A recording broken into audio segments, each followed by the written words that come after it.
Good evening. I would like to call the Board of Finance regular meeting of Thursday, February 14th, 2019 to order.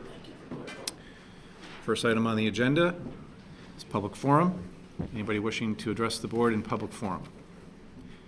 I have a couple of items that I wanted to share. Number one, happy Valentine's Day. Thanks for spending your evening with the Board of Finance.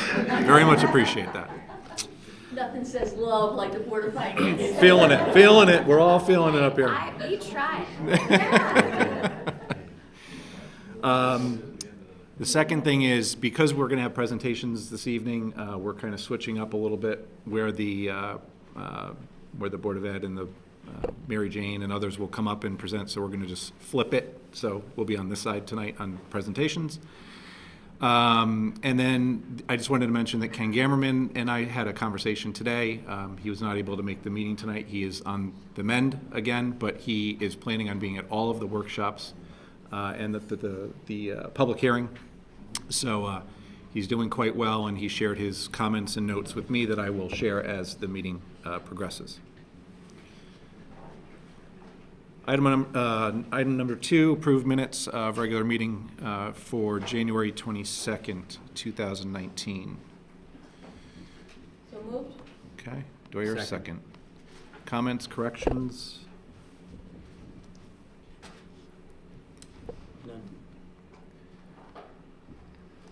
None. There were two, I had a couple. On correspondence, let me just make sure I get it right. On page 2, 3.1, and again on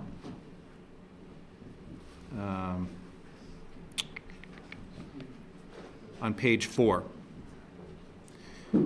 at the bottom, there is talk about the turf field. And I don't know if the word was, I don't know if it was remediation of the turf field was mentioned, but it was put down twice. And I just want to make sure that remediation can have a different connotation, and I don't know how exactly it was presented, but I would prefer that it would say repair of the turf field, not remediation. There's not anything hazardous except for the physical condition of it. So I want to make sure that it's repair and not remediation. And on page back on number 4, the paragraph right at the top, like fourth one down, Mr. Ailes noted in the food service report and the operations committee, let me just see, Mr. Ailes noted in the food service report and the operations committee minutes, it was up but is coming down. That's a little vague, so I figure maybe we should say the deficit was up but it is now coming down. And I'm sure that will be addressed again tonight. That's all I have. Anybody else have corrections? Okay. All in favor? Aye. Aye. Aye. Oppose, abstain. Abstain or recuse. I wasn't Okay, here. abstain. I'm going to abstain just because I wasn't here to talk about it. So abstain as well. Okay. Item number 3, correspondence standing building committee minutes. So I know that Chairman Ornstein from the building committee is here. I did not get a chance to read these. They uploaded literally this evening for me.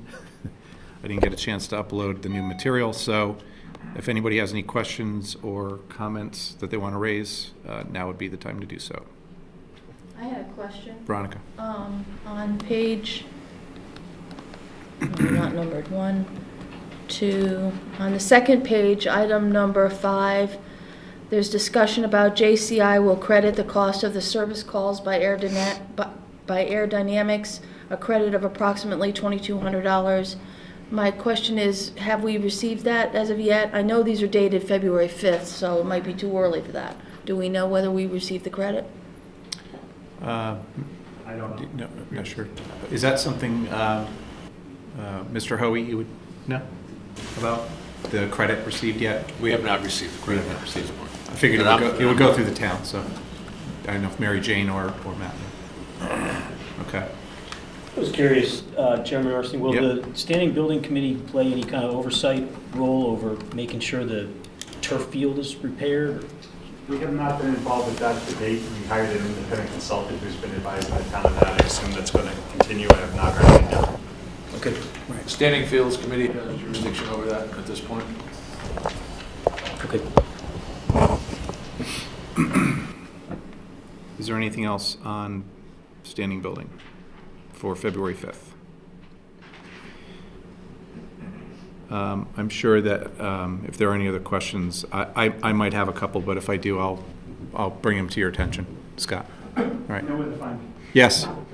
Thank you for coming. I appreciate it. Item number 2, Pension Committee. Minutes from Wednesday, January 16th. And we also received the report for January. Actually, this is the report, it says December 31st, so this is report for December, I believe. Bless you. Yes, the report is, goes along with the minutes. It's the Right, same report right. for that time period. Right, from the January minutes, yeah. Okay. Anybody have any questions on pension? Maybe just one. Go ahead, John. I'm just curious if there's kind of a standing total of who's on the defined contribution plans now and who's still on the defined benefit plans. That, I believe. We that provide a list was- report to the pension committee each month. We'll Yeah. be sure that the board receives a copy of the most recent one. Okay, more curiosity than anything else, but Had we received that report within We the? have once in the past, yes. I would say probably in the last 3 or 4 months. Would that have changed much? Yep, it changes every month, pretty much. Every time But- somebody leaves Yeah. who goes off the Okay. defined benefit plan is replaced with someone in the defined contribution plan. I can email that to the entire Board of Finance tomorrow morning. That'd be great, the updated one. I was gonna say, I don't think it's probably changed much, but it's probably changed. Right, it Just- changes, but, you know, Right, sometimes right. one person. Okay, all right. Yeah, that'd be great if you can get it. Yep, Mitch. no Thank you. problem. I know that there was a question that Mr. Gammeren had regarding, from the last meeting, I guess it was some conversation about the criteria. And he wanted me to ask about basing the investments, whether we are basing them on a new criteria or the same criteria with the new team. Has there been any determination? I guess in the last pension committee minutes, there was some discussion about bringing some of that up to the board if there was a decision made or was preliminarily being discussed regarding the criteria. Oh, I'm sorry, I didn't know Bob was here. Hello. Sorry. It's still preliminary at this point. We've had a presentation at our last meeting from by our new advisors, and we're going through mechanics of transferring accounts over, and the latest development now is we've appointed a subcommittee in the pension committee to review new custodians. And at the next meeting, they'll make a recommendation to our committee, we'll make a recommendation to the Board of Selectmen. Great. But no substantial changes in investment policy have been made yet. Okay, great. Thank you. Thank you. Anything else on pension? Okay. Item number 4, review and accept report of expenditures to the Board of Education for January 2019. Linda Trudeau, Chairman Bloss.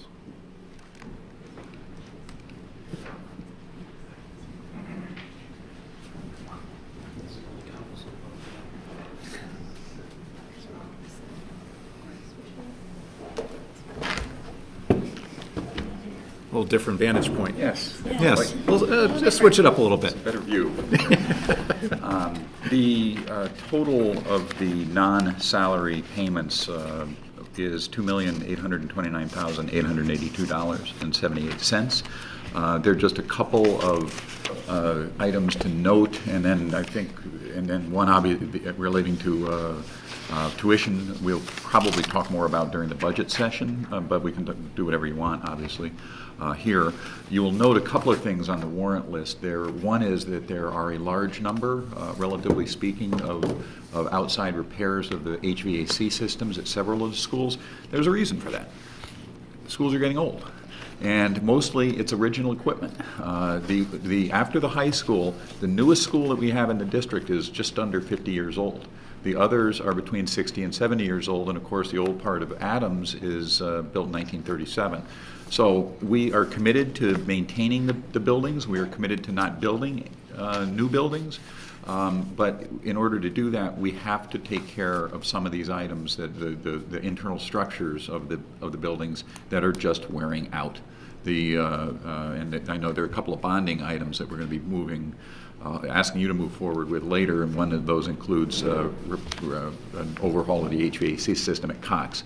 So we do have an HVAC tech on staff. The kind of things that he's faced with, especially this time of year with some of the weather that we've been having, is just something that it cannot all be done in-house. You also may have noted, I think it's 5 pages of entries for our bus company, and I think that's the first time that it's been done like that. And the new company invoices every single athletic run separately.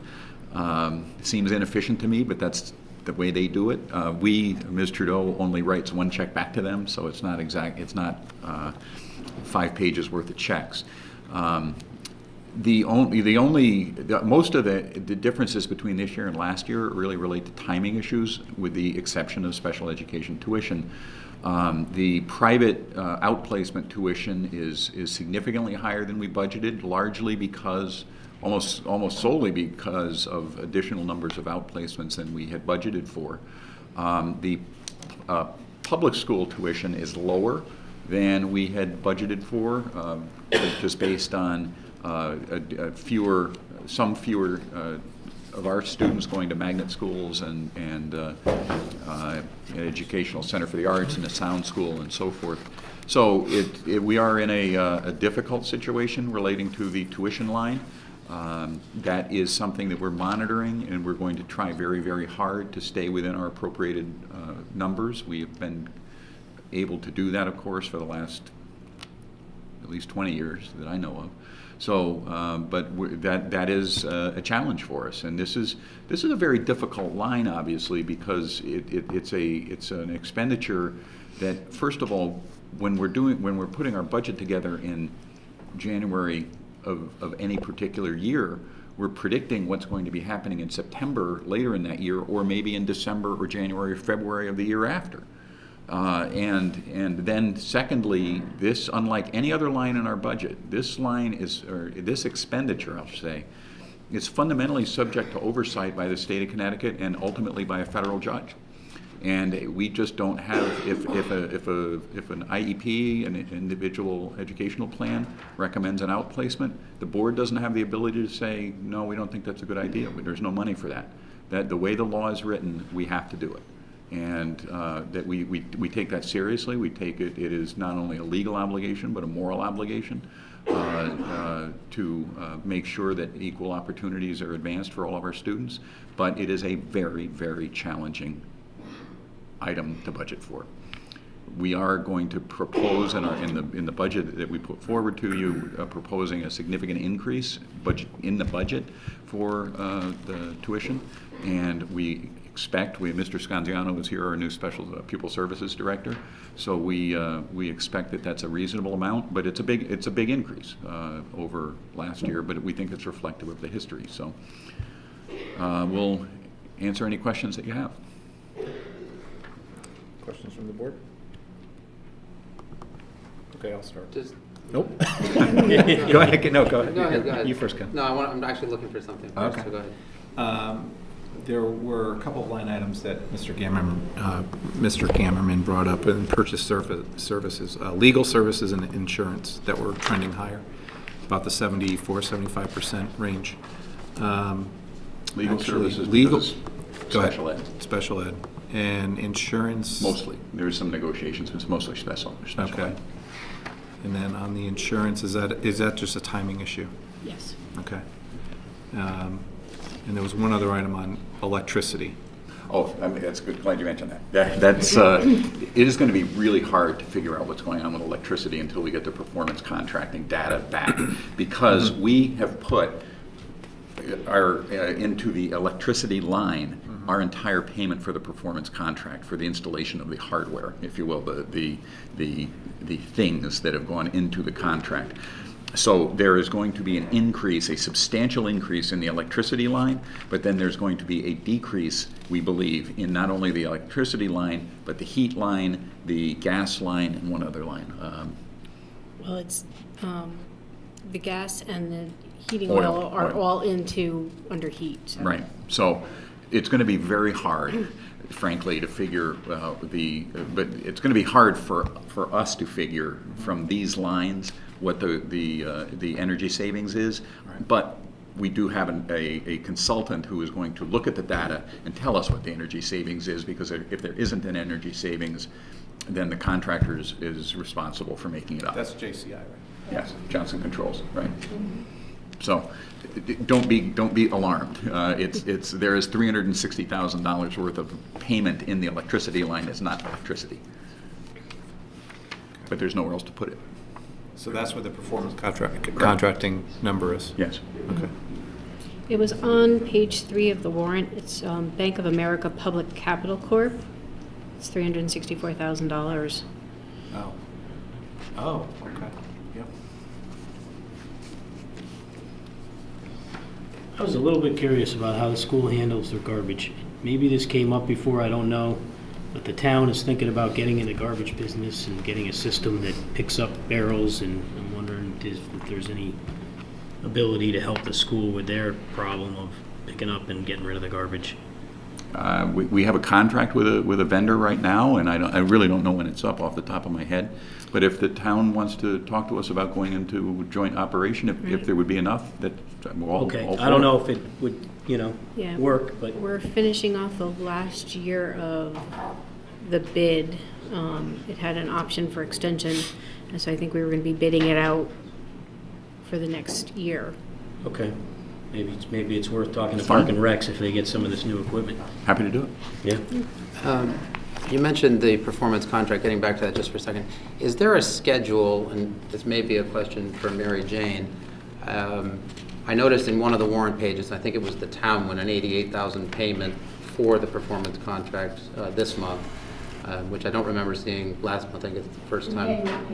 It's an annual payment. Mm-hmm. Is there a schedule wherein we can see the monies that we've put out for the contract, future payments that we have to make, and savings that we've already incurred and anticipate? So basically a schedule that shows our anticipated savings and where we stand, so to see how we've done with that. As was noted, we haven't received the information from our consultants yet as far as our specific savings.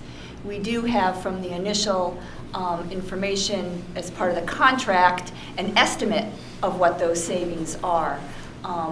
The payments are annual. I have an amortization schedule for those. But until we hear more from the consultant regarding our actual savings, it's difficult on the town side, just like on the Board of Ed. You'll see in our budget some of our electricity lines are down because of that, but not all of them at this point. So I don't have specific, I only have estimates at this point. But they're done with their work, right? No. Yes. No, Oh, they're not. There are still punch list items being done. And in fact, there's an update as recently as this morning. I designated Mary Jane as the contact person to work with ECG, who is the consultant that we use for the EPC, and as well as with a company called Titan. In the original contract, it stipulated that they provided software to true the tracking. So we saw a presentation from Titan about a month ago, and we are in the phase of starting to build the reports through Titan, so that we'll be able to produce those kind of reports. And if my recollection serves me correctly, we are paying them or have paid them based on a present value of the anticipated savings that are expected out of the work that they've done? Is that how the payment was initially structured? It's a straight, We paid it's them it's for- it's a straight lease, a straight we up paid them lease. for the work done. So I'm not sure. I thought they were getting a certain percentage of the savings that we ultimately No. got. No. There was a present value. No. Okay. No, there are guarantees, there are benchmark guarantees that they have to meet. And if they don't, then in terms of energy savings, then they're going to have to pay us. Okay, so we'll get the first report in terms of energy savings soon, and and we're going to continue to get these reports as time goes on, basically. Agreed. Okay. And then one other question, back to the HVAC emergency repairs. We've seen that now for 4 or 5 months in a row, multiple pages. Is there, would it be possible to get a summary of the total of those emergency repairs at the buildings? Because I see 50, I'm just curious to know what the total is, and I assume that comes out of the building and upkeep line. Is that where that would be, hit the budget line? And I couldn't find the page, whether or not we're running on target in that line item for the year-to-date sort of thing. Are we doing all right there? No. No, the projection for that line right now is to be over budget. I don't have a specific number with me. I didn't bring The budget's around 900, I think it was. It's Thereabouts. upkeep, right? Yeah, right now we're running at 116%. So we're already running over. over now, but that's including encumbrances. There's a fair amount of encumbrances. And that's 343. So the question is going to be how many of those encumbrances down the road will be able to be canceled. But, Right. I mean, And then I'd just be That's- curious to know what the total is for these. I'm not saying they don't need to be done, I'm just curious. We see them every month, I'm just curious to know. It's not as if it doesn't appear to be a one-off thing, because it's In recurring. the buildings where there has not been an overhaul of the HVAC system, they're never going to be one-off. They're going Right. to continue indefinitely until they get overhauled. Right. That's just Yeah, the no, way it is. The problem will get better with time, Well, but then when we bond and get. when you put in fixed. new HVAC systems, yeah. The repairs are over and above the boilers, or they're air Yeah. handlers Yes. and a variety of other Yes. equipment Pumps. that's failing. Right now, we're getting, Mr. Gurnham actually talked about this at Monday's meeting, we've got pumps that are 50, 60 years old that cannot be, you can't replace them, they don't have make them parts anymore. anymore, No, yeah. and so I think they're doing a good job trying to make sure that the heat stays on, but it's just time. There's not much else we can do.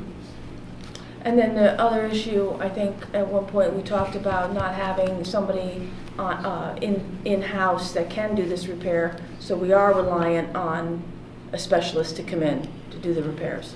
We Well, do, And you had We have talked- somebody in-house. Yeah, but not able to go to multiple schools with multiple failures, like in a bitter cold snap.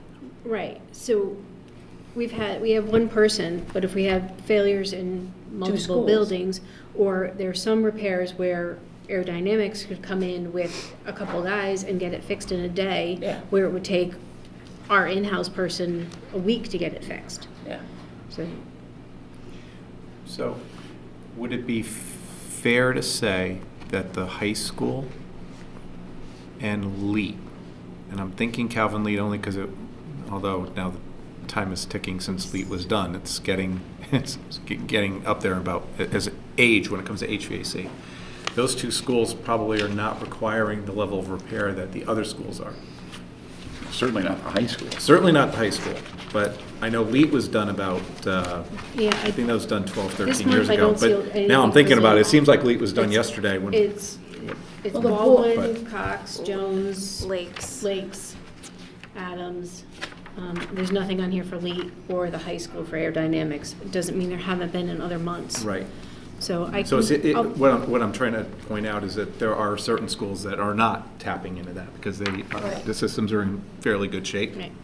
Of course, the high school is, but it's the other facilities that haven't been done. And for Jones, I think, right? Jones is the HVAC project, right? So that one, when that gets repaired. No, it's No, Cox. Cox is. Cox, yeah, is- Cox, I'm is, sorry. Cox, I'm thinking, Cox yeah, is, 20. Windows, roof, yeah. yeah. And Jones these, is you the know, windows. these Yeah. are not massive dollars. No. I'm just trying to add this up quickly in my head, it's probably, I don't know, $14,000 worth? But last month it was 40,000, Right. and before So that it I- was, you And know, it's- and it- Yeah. And it's not going to get better Yeah, on its own, right. obviously. Which Think goes to your right- question, Kevin. All right, I was just curious to know what. It's just going to be a continued expense on all of these schools until those systems get replaced I think from, right now we have issued purchase orders to this company for about $135,000. That may not be everything that has been paid to date, but that's what we've kind of set aside to this point for aerodynamics.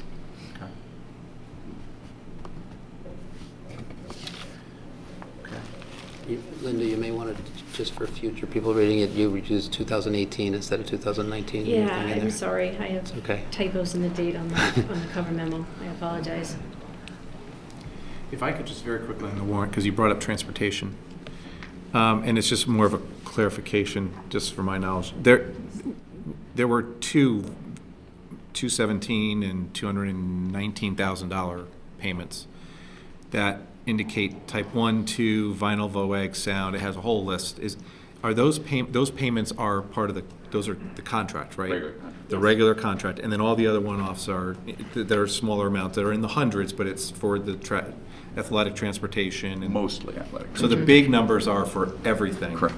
For the Right, so for the regular. Regular ed or in-district special ed. Right. Or in-district special ed, okay. Yes. Right. Is the OLM expense included in that, or is that? It's is that included blocked? in It's that one of these. $217,000, Yeah, $219,000. It actually has Mercy at the end of it. Okay. So it does have a law, yeah. We think that's going to run about $60,000 Yes. for the year? For the OLM. transportation. Just for Just for OLM. transportation for OLM. Right. Yeah, and that happened over the summer. That's another thing that we didn't Right. budget for because unless we had a fortune teller, we could not have budgeted for that because there was no hint that was going to happen.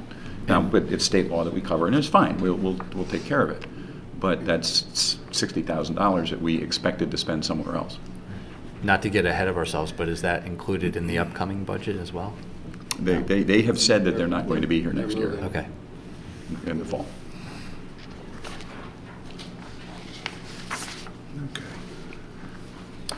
Other questions? While you're looking for other questions, if you have any, on the tuition report, there's a box that shows in written in red prior year excess cost grant. So again, this year, included in the town's ECS payment is a prior year excess cost adjustment of $133,198. 2 years ago, we asked for that transfer to be made to the Board of Ed, and we're going to be asking that again. So I'm just kind of bringing it to your attention now. And I believe last year you were presented with a letter from, I'm not sure whether it was. I think I did it, yeah. So And we can do the same thing. It really should have come. it should have come to us last year, but it was the end of the year audit Surprisingly, the adjustment. state took too long and then sent it to the wrong person, so. I'm sorry, so you're saying that we are receiving that? We are going to receive that, or we've received? We'll send you a letter. Okay. Yeah, and then you can put it on the agenda. I wouldn't suggest you do anything Okay. without it being on the agenda. I'll wait for your letter. Just putting in notes. Thank you. I had broached it before when we were going through the minutes. On the food service report, just a status update on food service, on the deficit on that. So the deficit is gone. Fantastic. They had a good month. I don't know if I can.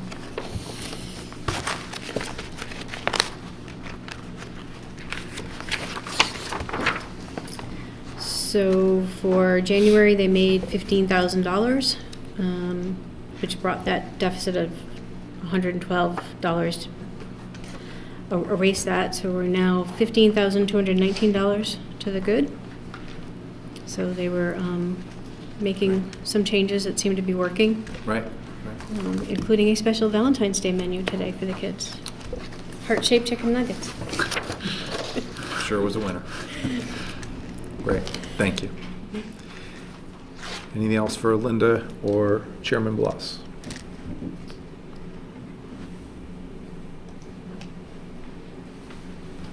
Okay. If not, make sure I get my numbers here. I'd like to entertain a motion to accept the report of expenditures for the Board of Education for January 2019 for $5,711,546.28. So moved. Second. All in favor? Aye. Opposed? Recusals? Abstentions? Okay. I can just say one other thing. As you may have heard, the board did appoint the successor to Christine Cohen to fill the vacancy. Dr. Richard Hirsch was appointed unanimously by the board. Dr. Hirsch is present if you want to say hello to him after the meeting. But he has a very long and distinguished career in education, both public education and university level education. So we are pleased to have him with us, and we think he's going to be a great contributor to the board. Thank you very much for that. Congratulations. Welcome aboard. Okay, item number 5, review and approve report of expenditures for town government for January 2019. Good evening, Mary Jane. I feel so far away.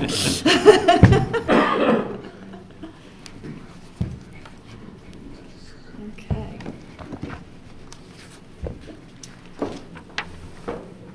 Start with revenues. Our revenues are right on track overall, even though we are slightly less than where we were at this time last year.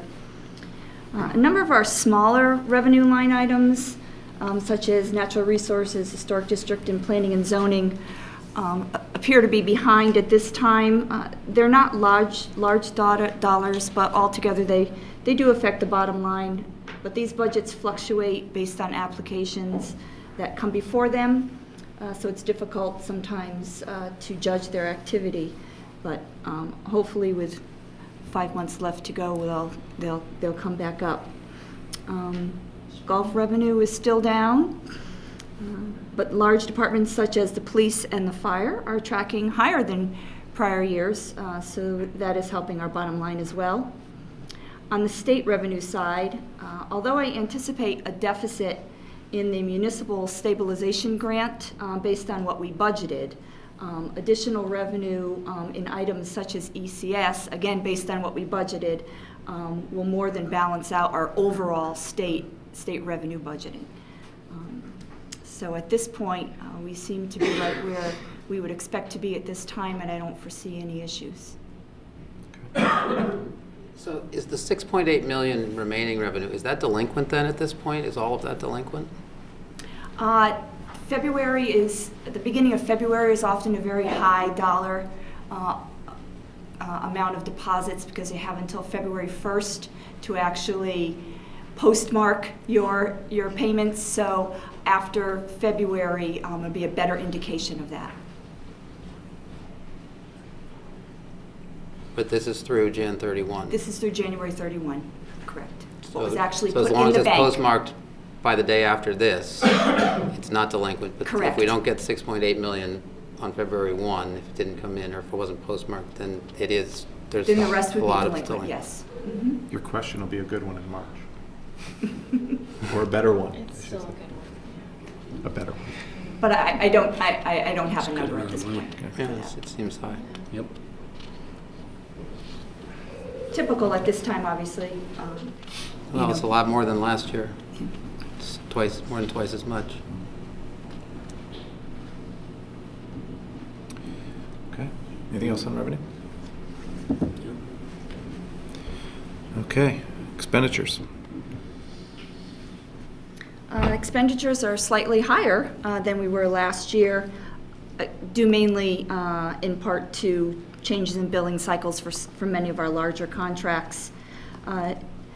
Some of the specific line items that I just wanted to briefly talk about. The general legal expenses are over budget in the legal budget, but there are available funds in other line items that are expected to cover at this point, specifically in the labor line item. Obviously, one large issue could totally throw this budget off, but at this point, we're hoping that it'll stay within budget. You may have noticed that engineering is way below expenditures at this point based on last year. That's mainly due to savings in the salary line due to retirements and changes in personnel. We are allowing the department to utilize some of these savings to provide needed support to Town Hall South, specifically entering permits that have not been done, and they've recently had some additional training to help them with that, and also to purchase some equipment and a used vehicle that they had put in for next year's budget, but we're allowing them to use this year's surplus for that. In the building department, the contracted salary line is overdrawn, but that is offset by additional revenue on the other side, so we'll be making that transfer at the end of the year. And there's also an overage in natural resources training line, quite significant, which is the cost of the training that we had for all of Town Hall South in the Munis permitting module. So it's part of our overall IT improvements that we're doing this year, and again, that overage will be covered at year end by funds that we've set aside for that purpose. Following the training, have they been using the Munis system in ways that they hadn't been previously? They have, and we are providing some additional equipment, iPads for them, so that the inspectors, when they go out, they can manage their inspections off-site without having to do everything on paper. So those are, I believe they're in. They haven't been utilized yet, but they have been doing a lot. We are sending one of the admins from Town Hall South even to the Munis conference this year, so she can get some additional resources from there and bring it back to them. So it's been much better. Great. Anything to be concerned about with employee benefits, was just running slightly higher than last year?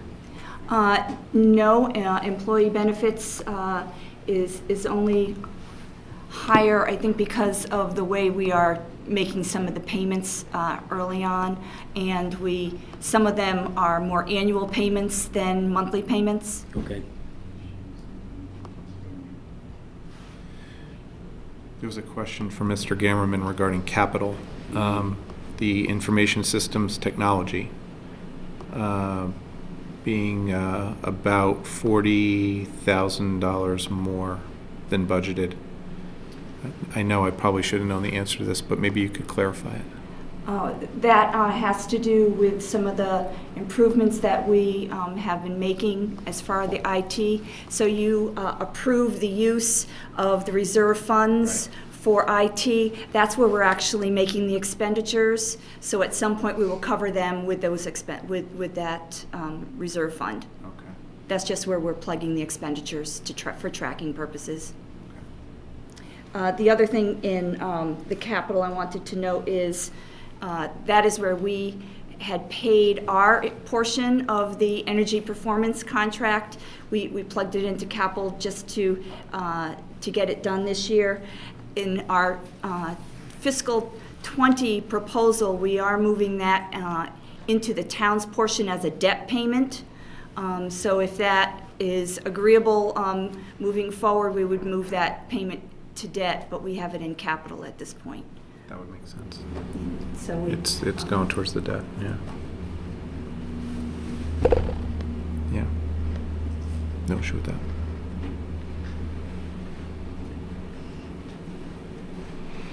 That's a lease payment, right? it is. Okay. Mhm. Yeah, Anything- the town has a portion of it, the majority of it is the Board of Ed, and for the first 10 years, we have a subsidy from Eversource.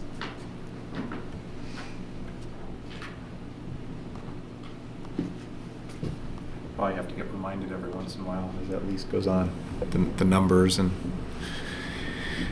it's gonna fade out a little bit into memory, so. That's why on our side, we put it in the debt so that we would continually remember to, Yeah, that it that makes it's sense there. to do that. Yes, Yeah. wouldn't go off the radar. Anything else on expenditures? Otherwise, we'll go into the warrants. I guess we'll start with special fund. A couple of questions there. The second line on the emergency elevator work, is that the only payment, or is there more payments coming or have been made for the elevator work over at, that's for Town Hall, right? The town hall elevator? Yes, that's the town hall elevator.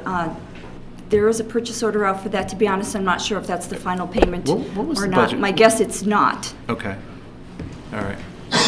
because the elevator just opened, so the work would have just finished. We wouldn't have made the final payment by now. I would think that there would be more. I wouldn't think it would be I would just think that we'd have number, at but I was least- wondering what the overall number. I'm afraid was I it? don't know. I Okay. can get that for you if you'd like. Yeah, just what the overall budget Mm-hmm. was for the cost. There's also 3 items on here for the road construction at Old Quarry Tuttle's Point. And I'm just curious regarding the status of any further payments that might be, this is for, I guess there's Which ones? Pullman and Comley, That's legal. Malone and McBroom, Engineering. engineering. Right, and then, You will continue to see those until such time as we have a satisfactory and agreeable consent order with DEP. but it's going in a positive direction. Yes, it is. We have significantly reduced the impact of the original consent order in the most recent update they gave us. We're going back again because we think there are some errors in some of their calculations in terms of the area impacted. That has not yet been corrected. So we're working with them, but it's,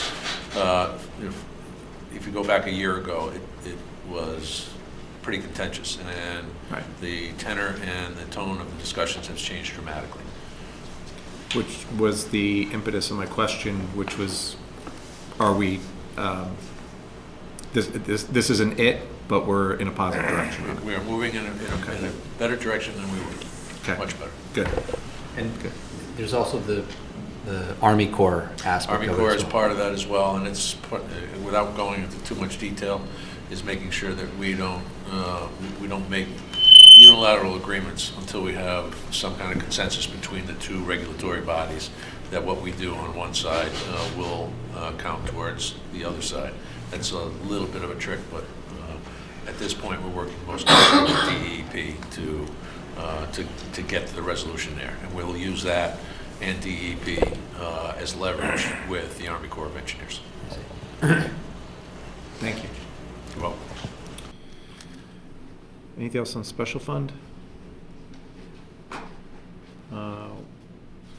Warrants of February, let's see, dated February 7th.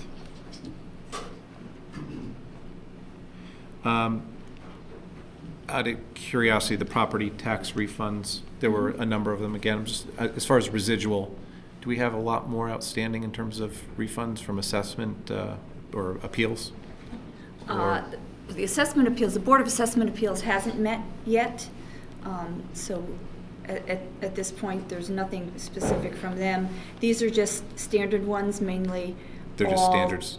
Mainly all vehicles. Yeah. And they come at all Okay. times because There seemed to be anytime a somebody trade in a vehicle or, mhm. Just seemed to be a little more than usual, but that's just a coincidence. Yes. Okay. Anything else on warrants? Weekly? The second item, Guilford Center for the Children? Children is Guilford, okay. It's a and- pass-through grant that we have with them. Okay. The town is a. Yeah, that's what it said there. Yeah. It was just making sure that it was Mhm. Guilford Center for Children.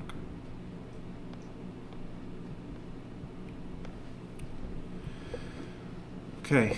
Anything else on warrants before we go to medical? Okay, medical. Fairly good month, which is good. Lower. We're about 45% on the stop loss. Right, so, Yeah, tracking a little bit quicker than we did last year, Mhm. meeting that stop-loss number. okay. We are tracking quicker than last year. I was thinking just where we are in the year and the 45% that we were behind, but we're actually, it's not the case. Okay. I know as the year goes on, it adds up a little more quickly, Right. so, okay. Okay. Anything else on medical?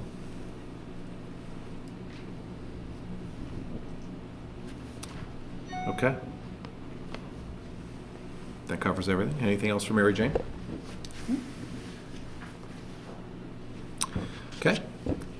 If not, I'd like to entertain a motion to approve the report of expenditures for the town government, January 2019, at $7,663,452.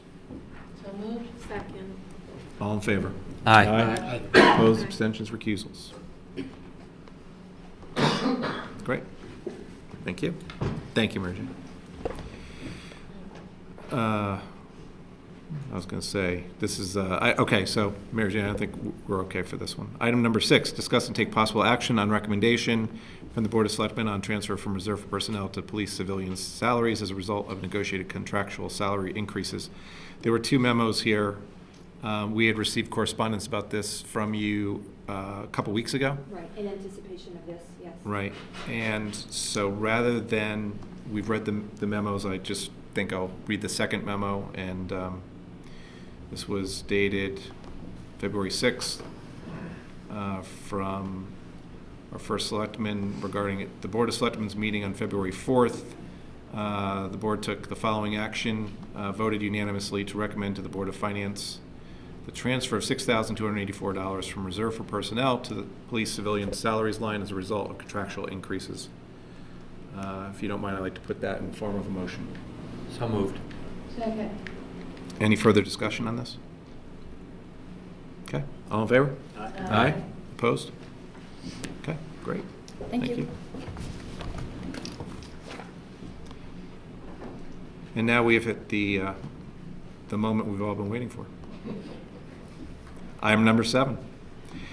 Receive proposed Board of Education budget for fiscal year 2019-2020. Jason Bowden, Chairman Bloss, Linda Trudeau. Or maybe not Linda. You've been up here enough. Gentlemen, the floor is all yours whenever you're ready.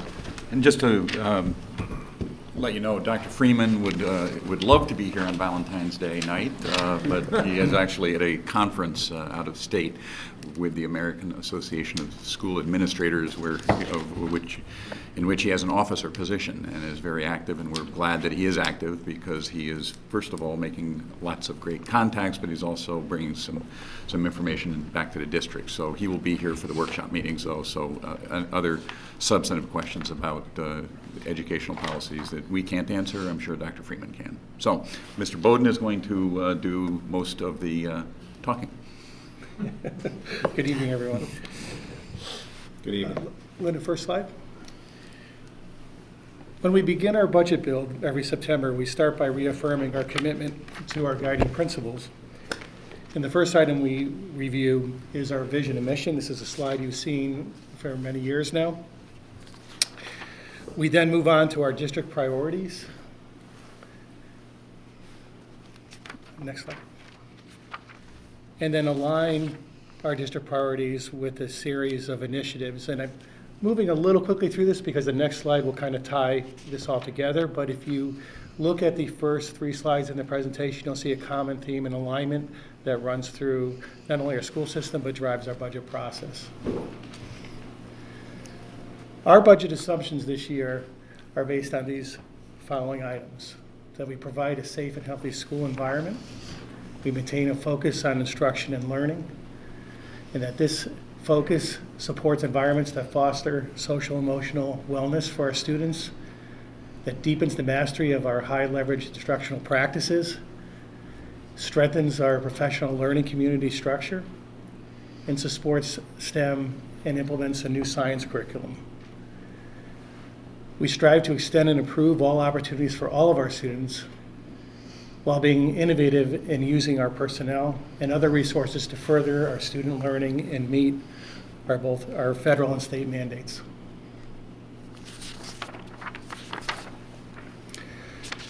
When we move on from these initiatives, we first look at our enrollment projections.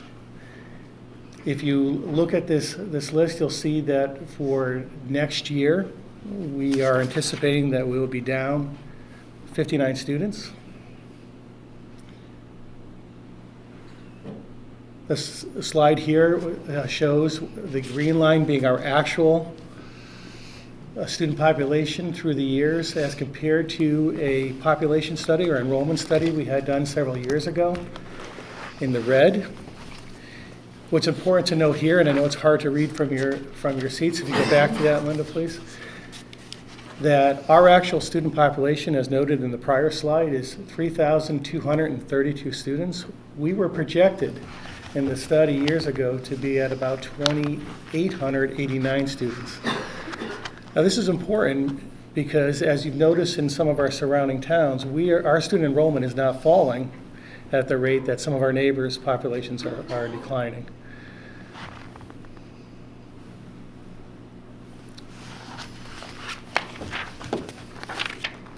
I'll also note too, and you don't need to switch the slide, Linda, that when you look at enrollments, you have to also keep in mind that 59 students fewer from last year is spread out over all our grades.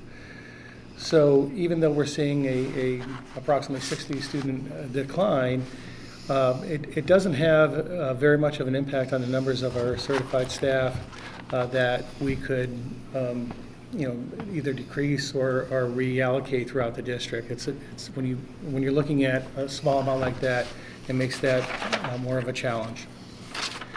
After we've gone through the superintendent's proposed budget and the board's approved budget, we're looking at a proposed budget of $60,675,831, which represents a $1,178,656 increase over last fiscal year, for a percentage increase of 1.98%.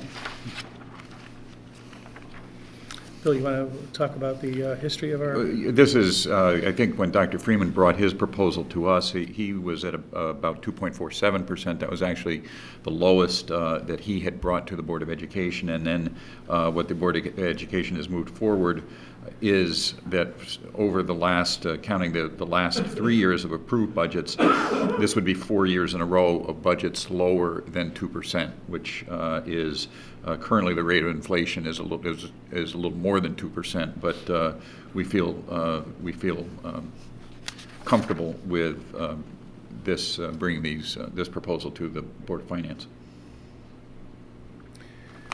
When we look at efficiencies in the budget process, we look at salaries, we look at hiring and are filling our retirements through efficient hiring and scheduling our teachers and looking at how best we can share positions whenever possible throughout the district.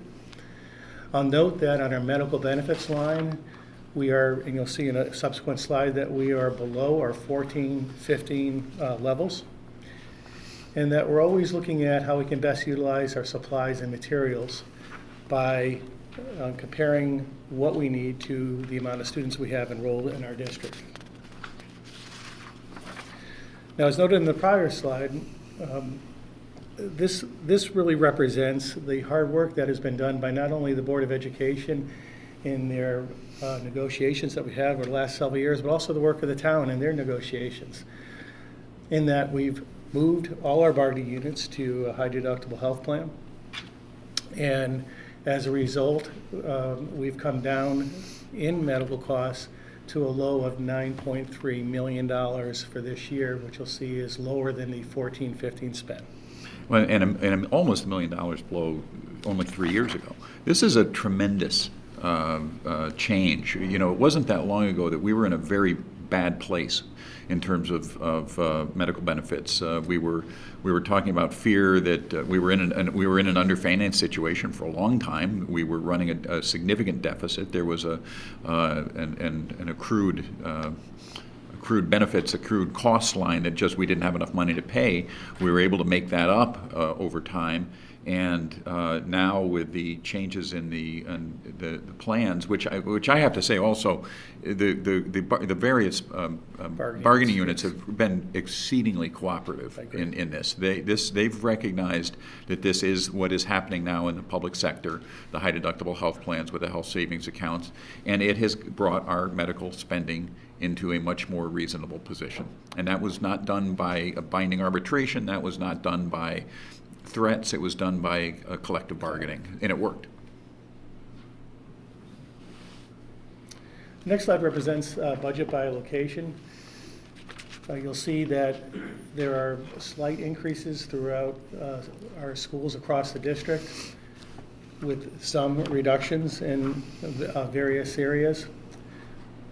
The highest, as we'll point out in a few minutes, is in the area of special education, which will address some of the deficits that we've experienced in recent months.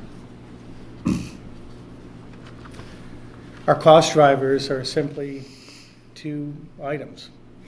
Our salary increase is $888,683, and our tuition increase line is $641,963, with a total cost of $1,530,646. And yet our total increase in the budget line is $1,178,656, recognizing the savings and efficiencies that we were able to bring forward in the various lines, as well as our medical savings that we're able to reduce that line to the 1.1 million figure quoted. This line represents, and we've shown this before in the similar form, this shows two things. One is it shows three things. One is just how hard it is to budget. This is the special education, tuition, transportation, and contracted services. So this is everything that's done that we contract out for. This does not include, obviously, in-house special education teachers or in-house paraprofessionals. But the red lines are the red line in the middle is what the actual has been over the past 9 years. The blue line is what we have budgeted. And so you can see the budgeted number has often not been very close to the actual number, and that is a function of what we have projected when we are going through the budget process. That it is not unusual for us to wind up having outplacements that we didn't anticipate. What we're going to try to do this time is to put more money into this line, these series of lines, so that we don't have the kind of shortfall that we're looking at this year. I do want to remind everybody, though, of the solid red line up at the top.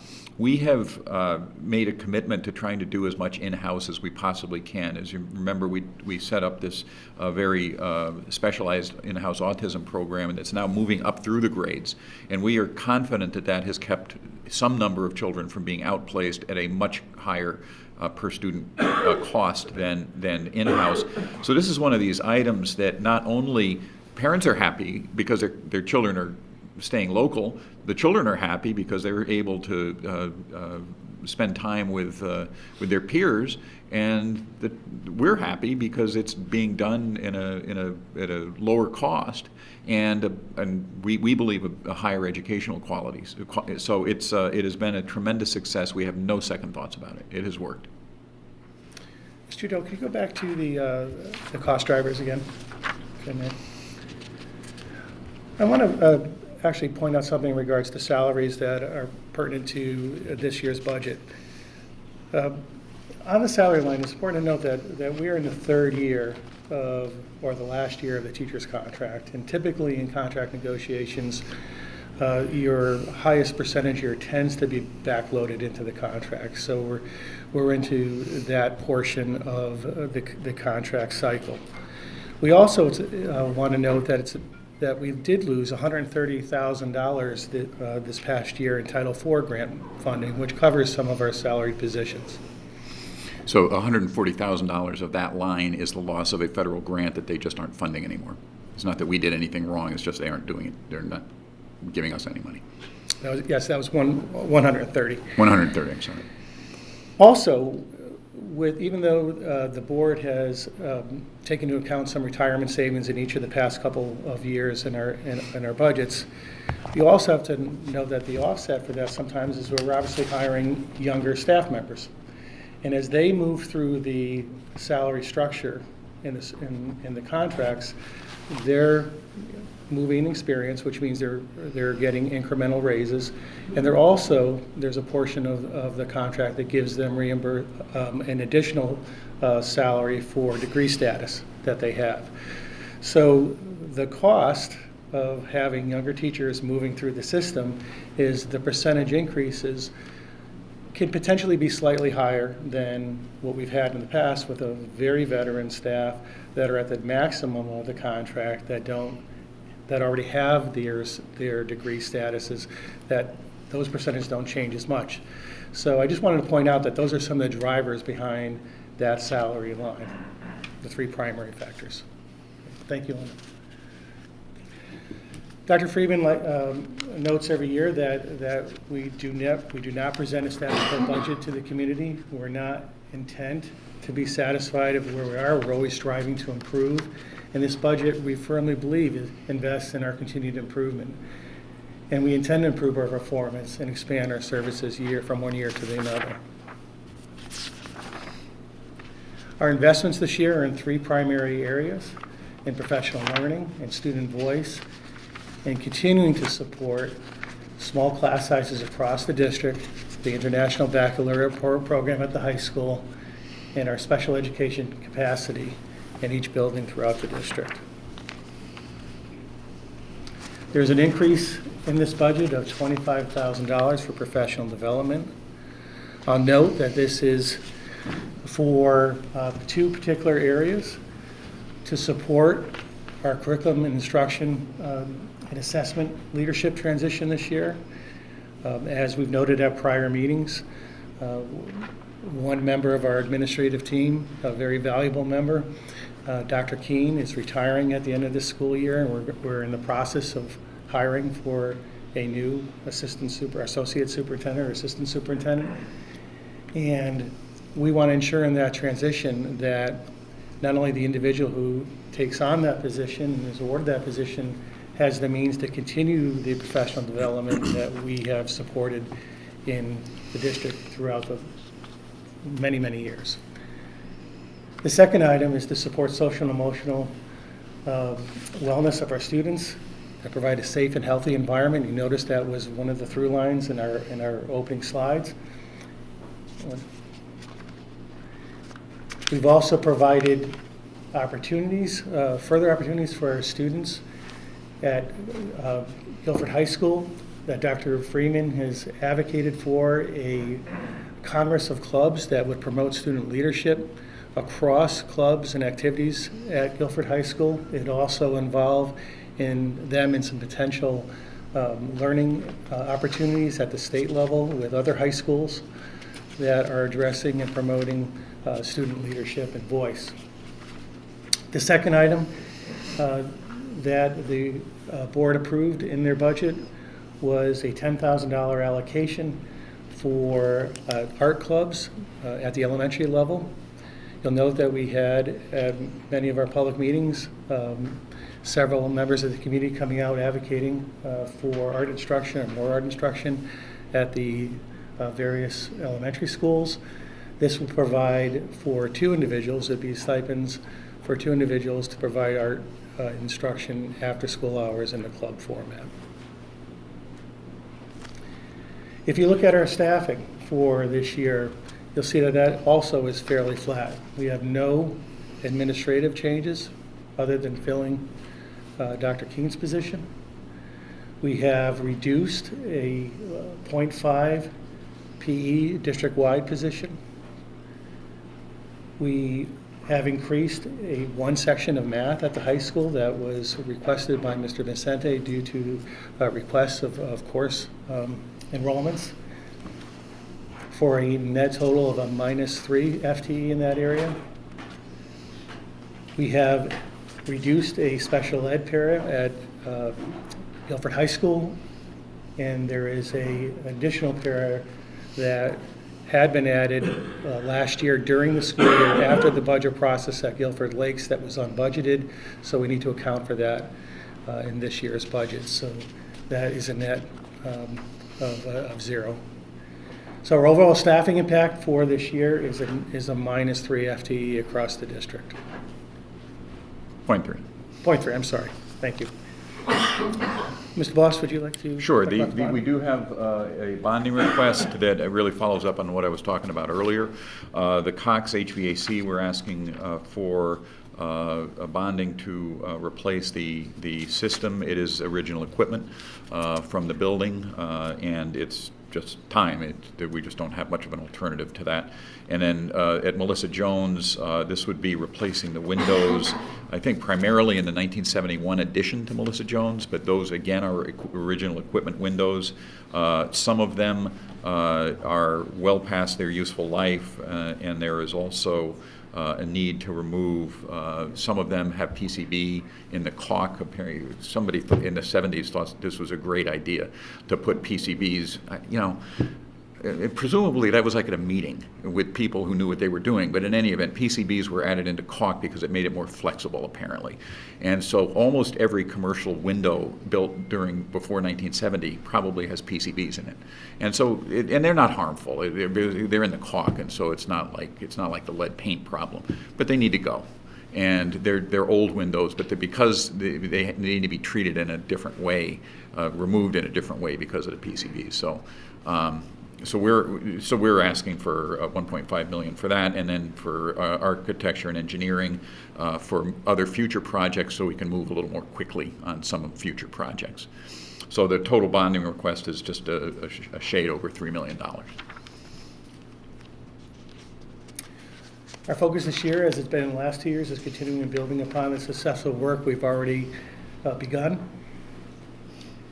We recognize that we continue to be in a position where we're recognizing a definite return on our investment. We continue to be one of the most successful and most recognized school systems in the state by any measure, and I know Chairman Bloss is going to speak to that in a minute. We maintain our focus on learning and instruction while remaining open to constructive feedback and continuous improvement, and we continue to provide an unparalleled return on our investment. So we're going to spend a little bit of time on this slide with the board's permission, and I'm going to actually point to what I'm up here and point to what I think is important. Guilford's per student expenditure, according to the State Department of Education, is 57th out of the 169 towns in the state. Now you may remember a couple of years ago we were in the 80s. What's changed? This number includes debt service. So this is a total expenditure on students. We are now 57th in the state of Connecticut. Close to average. Our median household income is 31st in the state of Connecticut. Our SAT combined scores are 12th in the state of Connecticut. Our English language proficiency for grades 3 to 8, 8th in the state of Connecticut. This is just standardized test scores, and I'm going to get to the larger picture in just a second. But math proficiency, and for those of you who've been around for a little while, it wasn't that long ago that we were in the 40s in the state of Connecticut in math, in the standardized tests. Now, 5th in the state of Connecticut. Now this number here, district performance indicator, 4. What's the district performance indicator? District performance indicator is intended by the state of Connecticut to be a much broader analysis of what a district is doing. It not only includes the standardized scores, but it also includes things like access to arts. It includes absenteeism. It includes college prep. It includes athletics. It includes a much broader, it's the broadest picture at all that the state of Connecticut assesses public schools on. We are number 4 in the state of Connecticut out of 169 towns. And Mr. Ailes, you wanted to know who the other 3 ahead of us were and how much they spend on their students? I'll be happy to answer that. The first one is New Canaan. New Canaan spends $20,575 per student. Greenwich is second. They spend $21,600 per student. Third, Darien, $21,120 per student. Fourth, Guilford, $4,000 less than Greenwich, $3,800 less per student in Darien, and almost $4,000 less than New Canaan per student. So when we talk about the budget, what I would like to hear from the community is, what town do you want us to look like that we aren't already doing? What town is it that does a better job with the $17,000 per student that we spend, that has put us fourth in the state of Connecticut in terms of overall performance? We need to be proud of what we've done with our budgets and what we've done with our educational product here in the town of Guilford. And it did not happen by accident. It did not happen by coincidence. It did not happen because of luck. It happened because of excellent leadership. It happened because of the support of the Board of Finance and the Board of Selectmen and the entire Guilford community.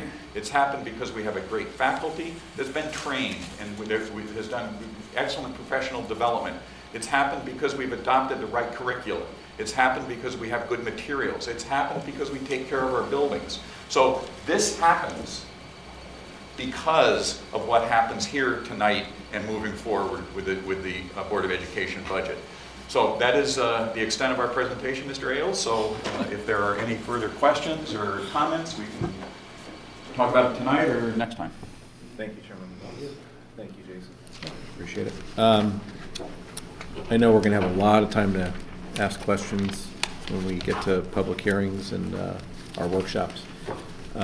You have put forth quite the compelling argument, or discussion, or presentation, however you want to call it. Very much appreciate the work that has gone into the Board of Education, departments, staff. I do want to note, as I have noted, and I think we've all noted over time, that we have been involved in this process since December. Some of us maybe a little bit longer when it comes to hearing community input. So this is not the first time that we have seen this information.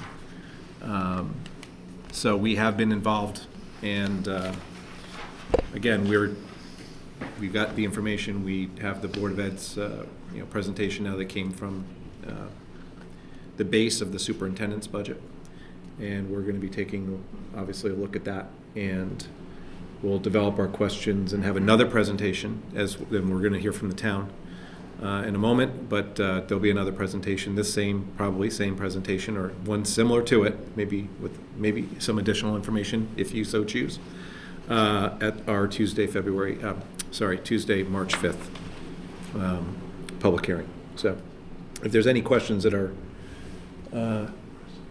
eating at anyone right now, I would. Yeah, maybe just throw one at you. I mean, it's a great presentation, but I just wanted to get a little bit of clarification on staffing or headcount.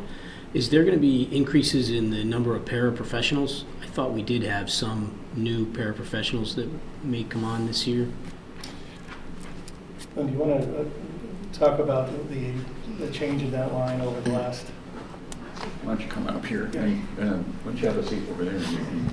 I could be mistaken. I don't even have my budget book with me today. Actually, in the packet that is at your seat there's a revised page for paraprofessionals. Oh, okay. The FTE count that was represented for last year's budget was incorrect. So the FTEs for paras with those changes that were reflected is actually flat this year. Ah, that's great. Yeah. Okay. So it was just a page from last year. Yes. Kind of. Understood.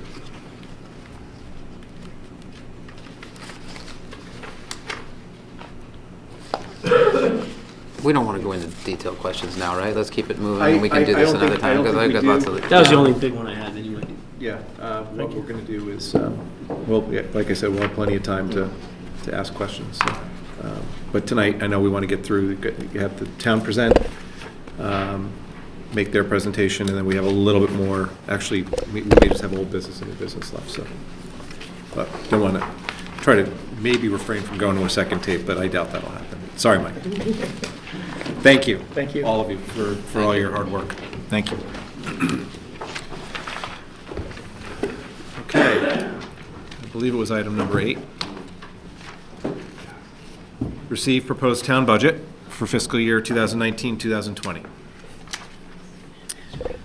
We'll have our first selectman, Matthew Hoey, come up, and Mary Jane Malvesi. Let's see if we can make a smooth technical transition here. Well, we'll have the camera focus on here, so if there's anything technical going on, we won't know. Or at least the audience won't. We'll let you know, Mike, when you could.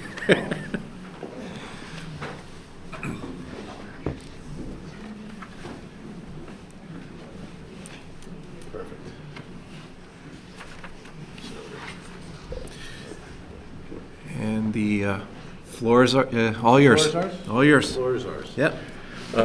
Thank you. It's always difficult to follow the Board of Education's presentation. Chairman Bloss and Jason do such a great job. And as usual, they've been bringing some very good budgets in, and a terrific job that they've been doing.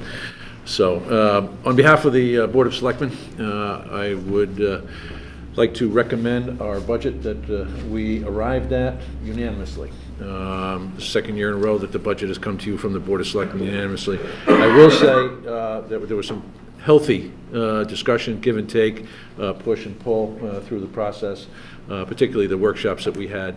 I also appreciate the fact that the Board of Finance attended the budget presentations, both the capital and the operating, and raised good questions, which we considered in our deliberations as well. So thank you for your earlier participation. Oops, wrong slide. I also just want to say thank you to the fellow members of the Board of Selectmen, Board of Finance, Board of Education, and related staff for giving up time on a holiday that could eventually get us in a lot of trouble for not being where we're supposed to be. But those of us who have been doing this for a number of years know this happens every 4 or 5 years, I think. Every 5 years it happens. The town has a varied array of missions and endeavors. First off, public protection and safety, and as evidenced by our police, our fire, and our ambulance services. We're also responsible for maintaining an infrastructure, a very significant infrastructure, buildings, roads, et cetera, and that falls largely to the responsibility of Public Works, Engineering, and Natural Resources.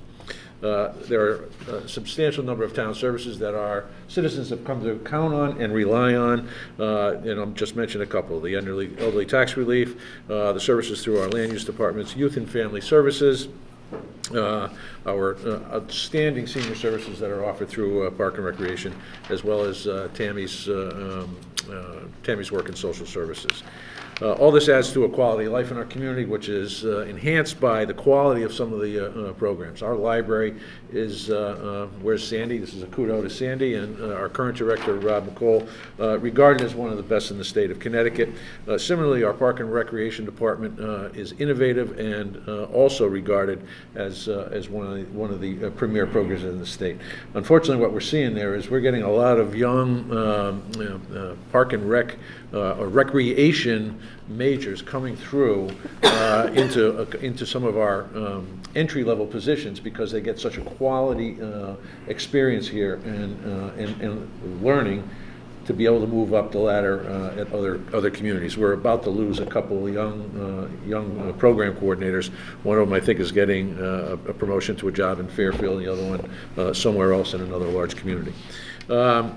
So some of the other things that we take for granted, we are maintaining hiking trails all over this state in conjunction with the Guilford Land Conservation Trust, and of course we have beaches, lakes, and boating. We also provide support to the Board of Education in a variety of ways: field maintenance, cooperative purchasing, use of some of our engineering services. Youth and Family Services is also a participant in school activities. You may recall during the, unfortunately, a little over a year ago, the tragedy that befell the Song family.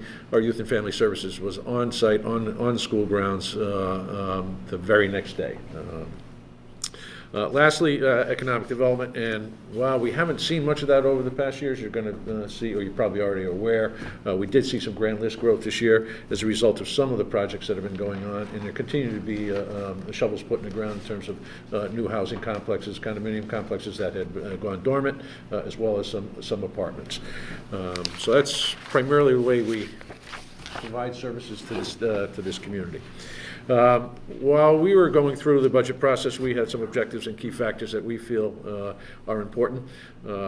to achieve. One is the maintain a high level of services in the face of increased demand and uncertainty in state funding. We'll talk a little bit more about state funding and the assumptions we made later on. Obviously, we need to provide essential safety and public protection services. We are funding, continue to fund pension liabilities at actuarially recommended levels. And in this budget, we have made a commitment to investments, overdue investments in information technology, which we have neglected over the past decade or so. We continue to invest in maintaining our infrastructure and roads, our buildings and our roads, and you'll see that as an increase in summer road maintenance coming up a little bit later. We feel it's essential to maintain the senior tax freeze program at the current levels and have done so with this budget. We also were looking to maintain capital project funding within the operating budget. We had hoped to get back to some levels that we were at a couple of years ago. I think you may recall we were at about $1 million a year in operating capital in the budgets last year. Owing to the changes we needed to make, we dropped that down to about $860,000. You'll see just a modest increase in that, despite the board's desire to get back to a little higher and more consistent funding level. We are also, and this is one that's been in this presentation, I think, for 10 years or so, we are budgeting without reliance on revenues from fund balance. What you're being presented with tonight is a town operating budget of $30,607,971, which represents a 3.87% increase. That's the town's total operating budget, operating and our capital budgets. The total debt service, which we know is rapidly approaching the last of the increased years owing to the debt retirement for the new high school, is $9,516,344, which represents a 12% increase in debt service. So total recommended budget, even though Mary Jane and I go back and forth on this, it is a total recommended budget, but it contains portions of the Board of Education's budget, and Bill just mentioned in the per pupil expenditure that's attributed to the Board of Education. So the number is 5.69%. What did the Board of Selectmen do? We did not just pass along this budget. We worked on this budget, and out of the department level budgets, we cut over $330,000, and I won't bore you to tears with all of those cuts, but a couple of them you should be aware of.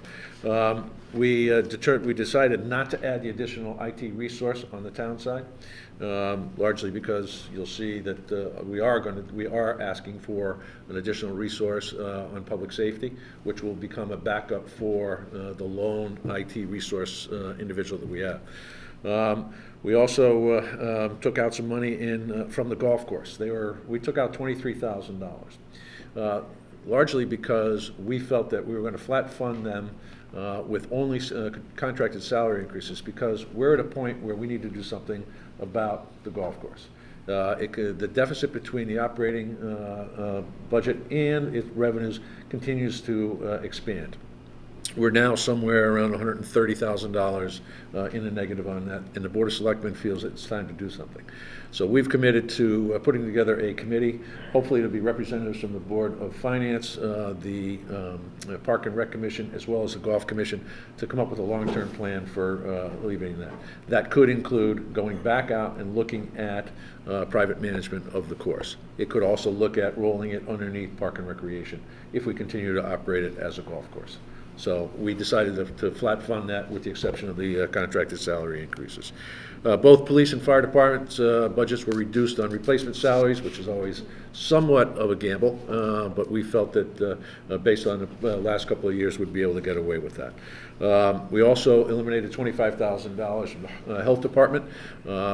They were looking for a part-time employee to help with the processing of the backlog of permits and applications. Because of the investment we made in the software training and the hardware tools through Munis, we don't think we need that. And that's also where, when I discussed earlier about the engineering department having the surplus, the work that we were being asked to put this in for, we're going to take care of this year with that surplus. And lastly, we were able to remove $108,000 in employee benefits. And some of this is a little bit risky, because we took money out of what we normally put in for retirement sick leave. We reduced our medical insurance line item over the actuarially recommended level, largely because of the surplus you saw in the medical account fund earlier in this meeting, which is now projected to be nearly $900,000, over $800,000 in operating surplus for this year.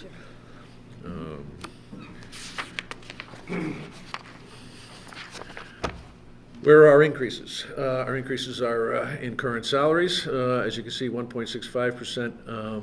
But we have 3 new positions in this budget. Well, it's really 2. We've had, the third one has been in the budget, but how we account for it is a little bit different. Skip the slide. We skipped a slide? Did we go over one? Let's go back. I'm sorry. Thank you. Thank you. Yeah, here we go. I'm sorry.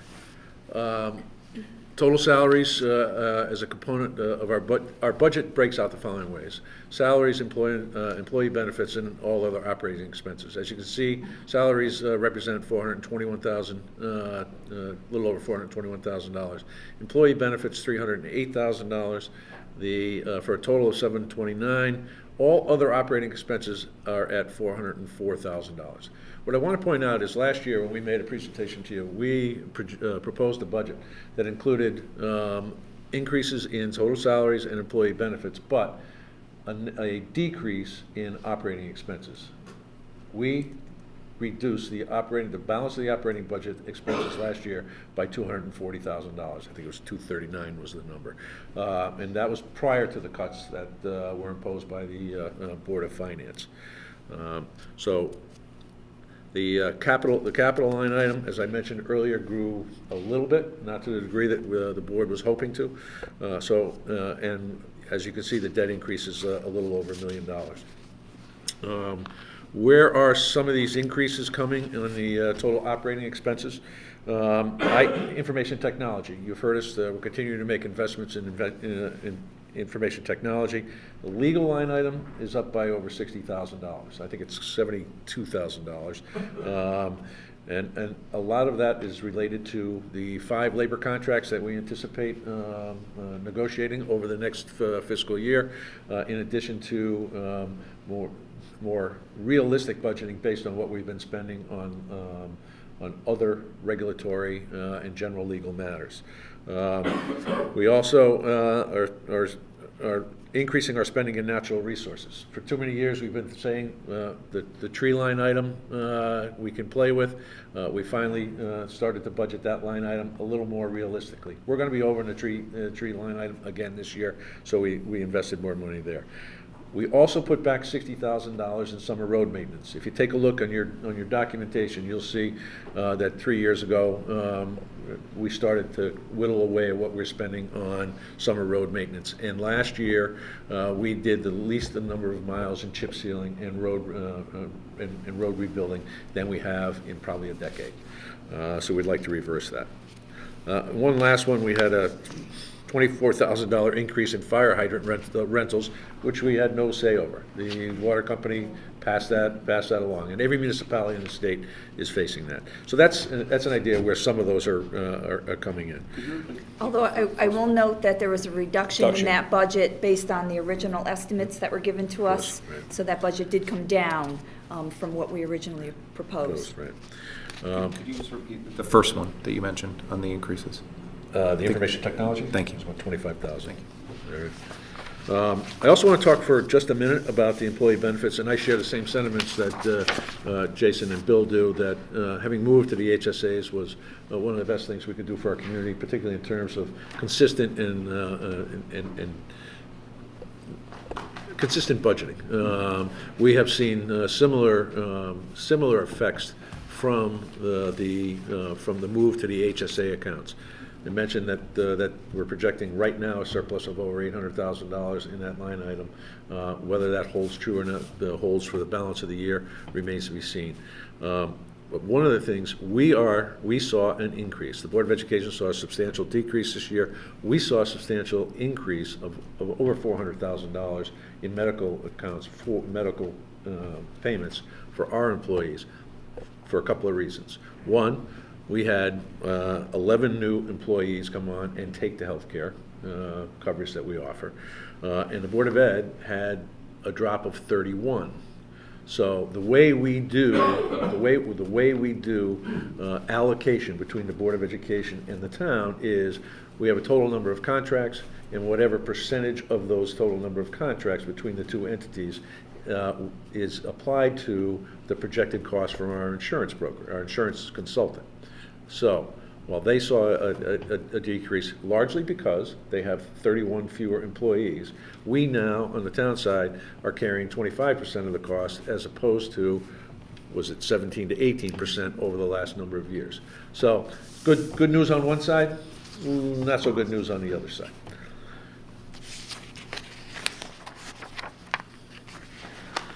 Okay. Now we're at the salaries, right? This budget does include new positions, and I wanted to be clear on that earlier. Public Safety IT Officer, we talked about that at the budget presentations. Currently today, we are using consultants at both the police department and fire department, and they are using relatively highly specialized types of applications. We have, through the work of an internal study group where we had representatives from the town IT side, fire department, and the police department to look at how we could best serve the IT needs of the town. They came up with a couple of recommendations. One was to hire a full-time employee for public safety with the capability of providing backup to the town side. So that position is right now rated at approximately $85,000 market pricing.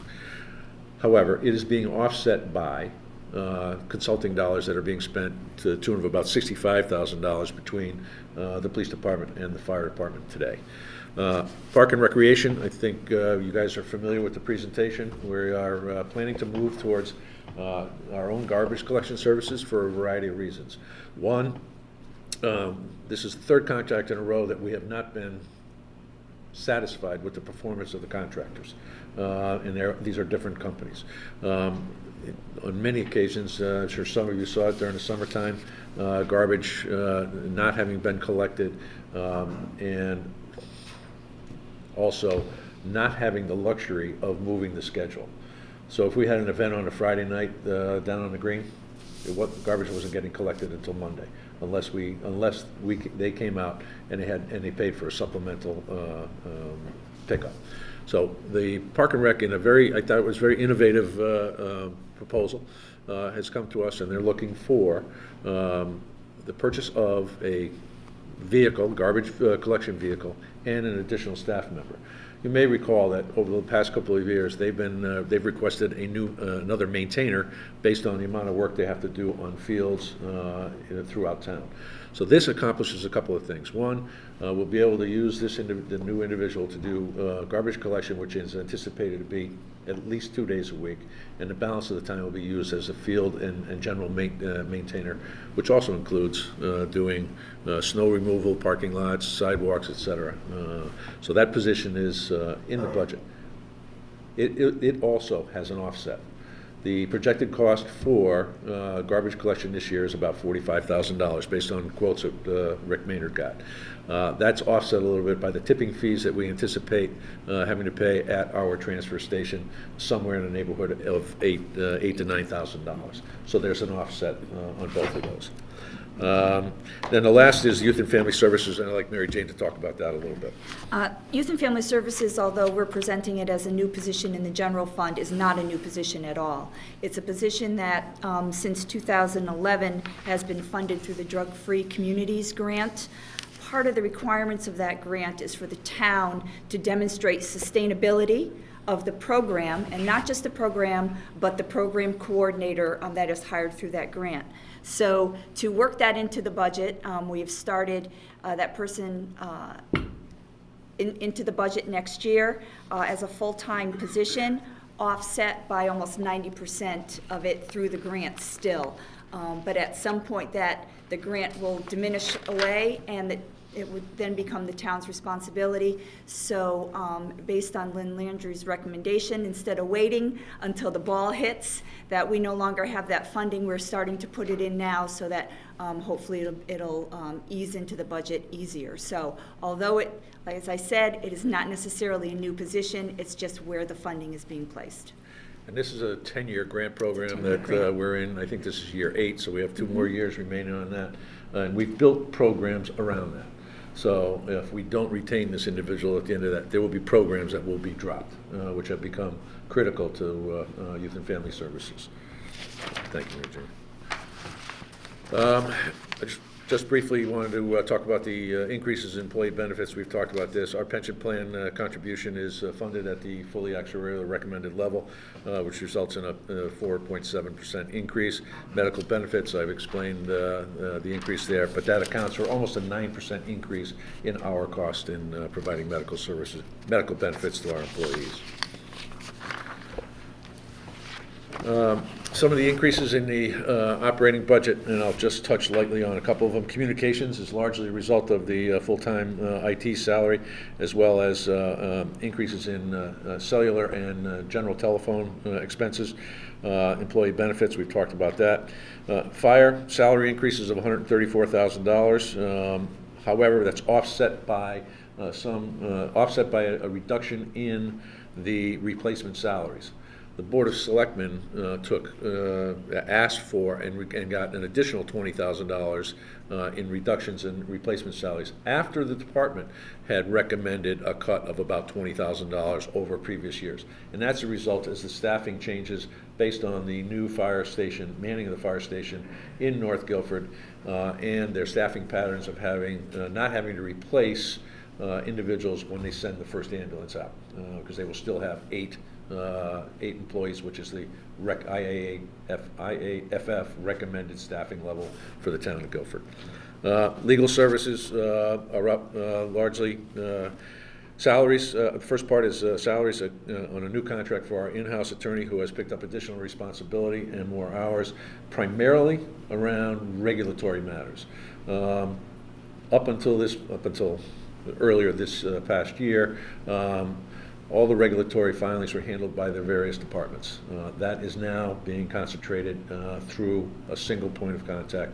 As you guys are all well aware, the cost that we've had to bear as a result of some regulatory issues, I think will be outweighed by this change.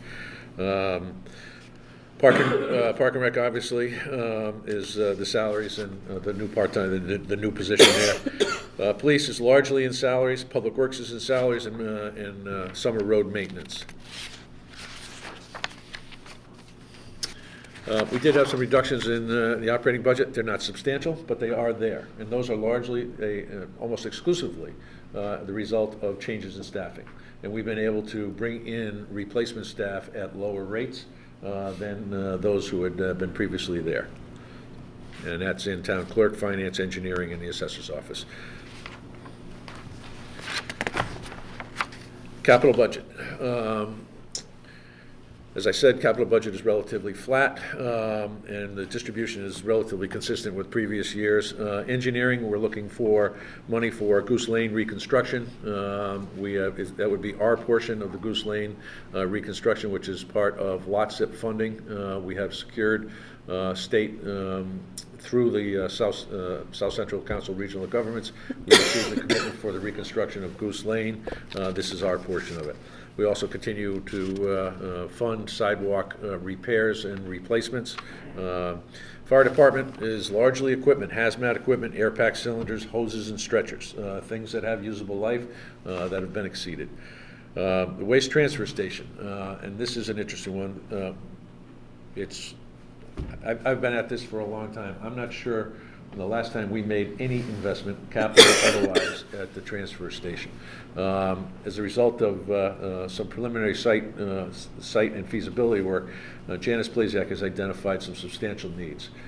Paving being one of them. We have some potential I wouldn't say, yes, I will. We have some liabilities relative to some of the facilities in terms of safety for people disposing of garbage. There are some things that need to be addressed here. Information systems, we've talked a little bit about that.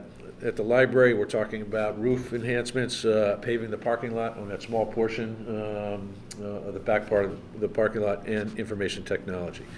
Park and recreation, we are in the 20-passenger bus replacement cycle. We have another one of those. The cost of that is $16,000 to us. Total cost is about $80,000. We get the balance from state grants for that. I just want to add one thing under the waste transfer station. That cost will be shared with Madison. This is 50% of the anticipated expenditure. Madison will be covering the other 25%. And then lastly, police department, and that's virtually, most of it is in vehicles. There is some spending in information technology, a new server, and a public safety message sign that is portable and can be moved about town. This is a slide that's been in over the last couple of years. It was nice to see it as the arc was going out and going up, but we have actually flat funded it year over year. But again, this is something I think this board discussed in great detail over time. It was nice to see us paying for things as we go when we could afford to do so. So the Board of Selectmen has made some decisions to eliminate some of those and/or move them into capital bonding. And now we're at capital bonding. Mary Jane, you want to talk a little bit about that, please? So we're proposing a 2-year capital bonding projects made up mostly of vehicles, equipment, and some town facility improvements. So we've moved many of the vehicles that were requested in the capital into the bonded projects. As you can see, we have some for the 1920 year and the majority of it in the 2021 year. Under town facilities, there are a couple items that were still under discussion. The wash bay construction, the $350,000 is additional funds needed to complete that. We do have the facilities task force in place now that will make a final recommendation on that. But if we're looking for a 2-year bonding project, we would be looking for that most likely over that time period. The replacement of the turf field at the high school, we have on our list to fund half of it with the Board of Ed. So we have it on here that we keep moving it off year after year, but we have it on here to take a good look at this year. So total of about $3.7 million over 2 years. And the replacement of turf is something I would expect the Board of Finance would work to negotiate between the two entities, and we'll all be at the table and figure out how we fund that and when we fund it, because I think at some point that field does have to be replaced. So. We did talk about that. Yeah, it was last year. Yep. And it was removed, but I believe, I don't remember who I heard it from, I think it might have been the Board of Ed, that the field looks like it's got at least another year in it that's in fairly good enough shape that it can get through another year. So, but yeah, that has to be done. We're past the time that Yeah, and if it it's should have not been done, within, but we've if been it's not within these fortunate. 2 years, we can easily take that out before we do our final bonding authorization. And this is, just to be clear, we're talking, we're talking about the turf field. There might be some confusion. This is the stadium turf field. This is the one that was originally constructed, not the one that has been under the most recent discussions. Which is now, I think, in its 12th season. Yes. I believe it is. Yes. Just one point that I want to make back on bonded capital projects, if you wouldn't mind, and that is the Public Works dump trucks. I had a conversation earlier this week with the chairman of the Public Works Commission, and there may be some disagreement amongst the commission and the staff relative to the need for all of these trucks. They are meeting this evening. They meet, they're meeting this evening, and that is an item for discussion. So there will more than likely be an update to that request at some point. the backhoe part of the conversation that the town engineer? Yes, sorry about that. Yes, we also have a backhoe here for the transfer station. This is the full cost of the backhoe, which if approved through the authorization, we will bill Madison for its portion of principal and interest.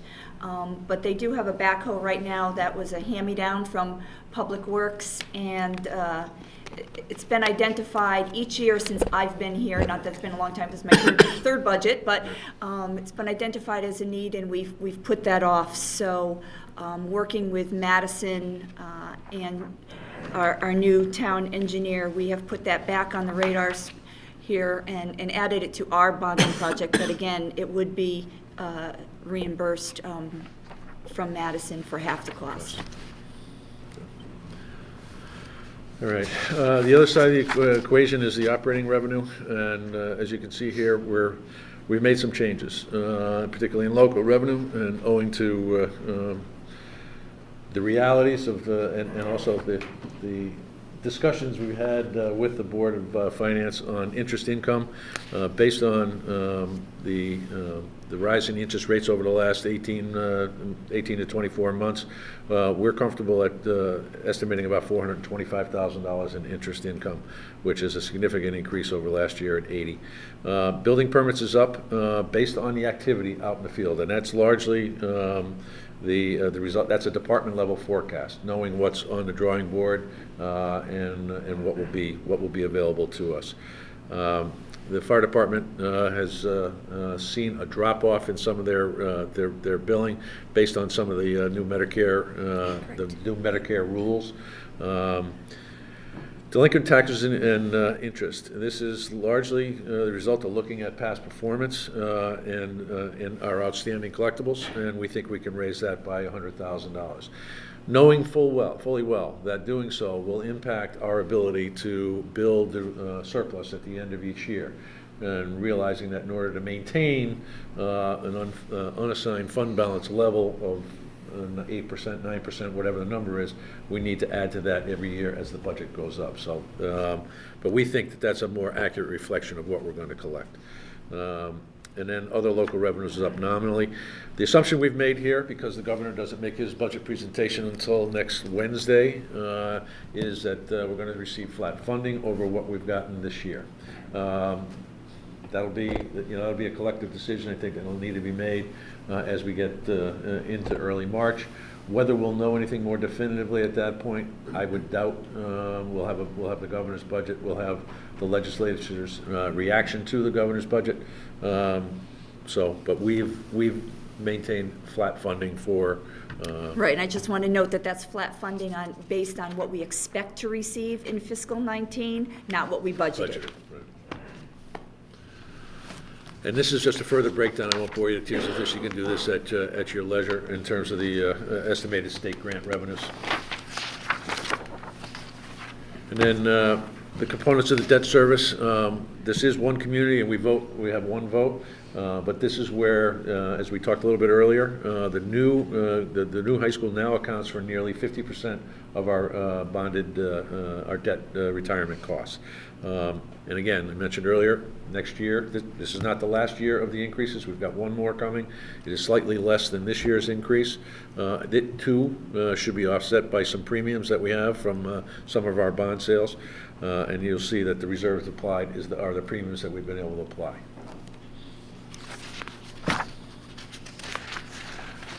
Mary Jane? So this just outlines what Matt talked about. I think I presented this, if not last year, the year before. It does show in the light blue is the town and the schools combined regular bonding and debt, with the green being the high school. The purple shows if we were to bond today for every dollar that we're authorized currently to spend, that's the purple, and that's what we would have. As you can see, it's hard to tell, but that the highest column there is fiscal 2021, which we anticipate being the height of our bonded debt right now for everything, including the high school, and it should drop as we move forward from there. So any new bonding projects that we put forward, hopefully would not go above that level. As the current debt is going down, new bond authorizations and new bonding might fill in that gap a little bit like I have in the purple, but hopefully we would not reach that 2021 height until something else major comes along. Thank you, Mary Jane. Also, earlier today, you should have received an email that talked about potential restructuring of the high school debt over time, and that was, we solicited input from Bill Lindsay at IBIC, our bond advisors, so that you have that. To summarize quickly, the budget highlights: the Board of Selectmen reduced the department budget request by over almost $440,000. There is an increase in salaries of 2.79. That includes new contracts as well as the existing contractual obligations. We've maintained capital funding levels from the Board of Selectmen goals in recognition of the debt service increases, and state funding estimates are based on actuals. There's one other thing that I want to talk briefly about, and that is something I brought up at the last Board of Finance meeting when we talked about the unfunded liability we have with other post-employment benefits. And this board was gracious enough to allocate $200,000 to start a trust, if you will, for these benefits. We have been paying as you go. Next page you'll see a little bit about what that impact is. But the pay-as-you-go method only accounts for 46% of our annual required contribution, actuarial required contribution. So like the pension account, it is our intention to establish a trust for other post-employment benefits. The good news about other post-employment benefits is we are not significantly adding to them, that we are not adding employees who would be entitled to to some of those benefits. Is that correct, Mitch? With the exception of fire department, police and fire, yeah. with the exception of police and fire. Right. And just note that our current liability with the town, the police, and the Board of Ed is $28 million as of July 1 of 2017. It's our potential long-term liability.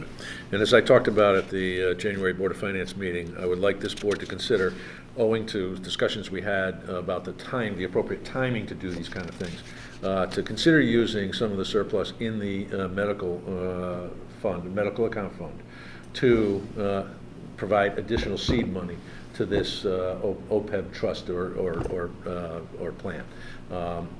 We saw today another $800,000 in projected surplus, which is going to put us back over $4 million in that account.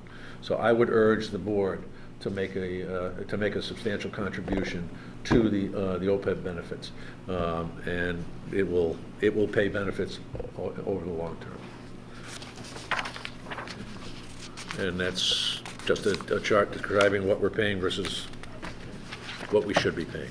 Right, so That's the annual required contribution per our evaluation is in the blue, and the red is actually what we've been paying. All right, we'll breeze through this because I've been far too long already. Where do your tax dollars go? This one is important. Fire department, we've heard, what's been the impact of hiring those 8 new firefighters, but more importantly, putting 2 of those firefighter EMTs or paramedics up in North Guilford? Significant. You can see there's a rise in calls for service. I think 2017 was an anomaly, but it continues to rise in terms of number of calls. But to the right, the average response times. You've taken average response times of 12 to 13 minutes for those in North Guilford down to 8 minutes, which is significant. It has provided significant equity for those members of our community.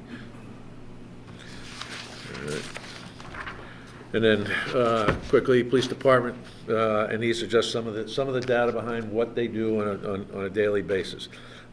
Please realize also the police department is one of only 16 police departments in the state of Connecticut that has dual certifications, dual law enforcement certifications, CALIA and POST. Public Works, you can read the data, 21 major weather events over the past year. And I dare say that they did a pretty good job of getting our roads cleared so our kids could get to school on buses and we could get to work. But as you see, the chip sealed miles, 8.5 miles of road, that's the lowest we've had in a decade. and that's why we've asked for more than that. Park and Rec, you can see the number of program participants, classes and events. Same thing with Guilford Free Library, Youth and Family Services. So we'll just breeze through those two: Health Department, Social Services, et cetera. And the assessor.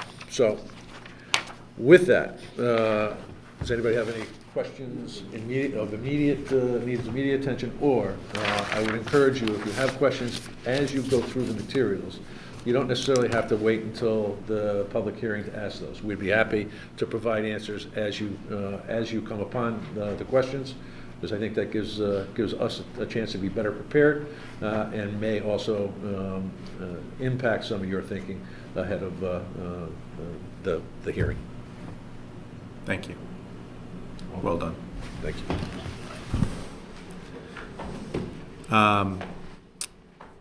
So I did have one question, but you may not, why don't you come up, Matt, just because I can make that request. How we doing, Yes, Mike? Mr. Chairman. How we doing, Mike? 5 minutes, oh geez. Very quickly, on the debt service projection.